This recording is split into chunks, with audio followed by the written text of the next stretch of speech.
Okay folks, we're out here in the old Ranger today. Wanted to come back here and check out this.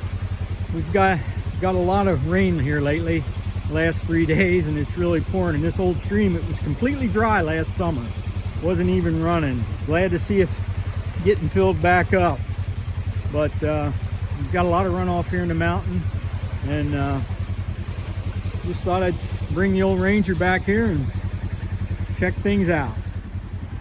Another spot here, checking out the high water. Man, I don't know if I ever saw this stream this full right here.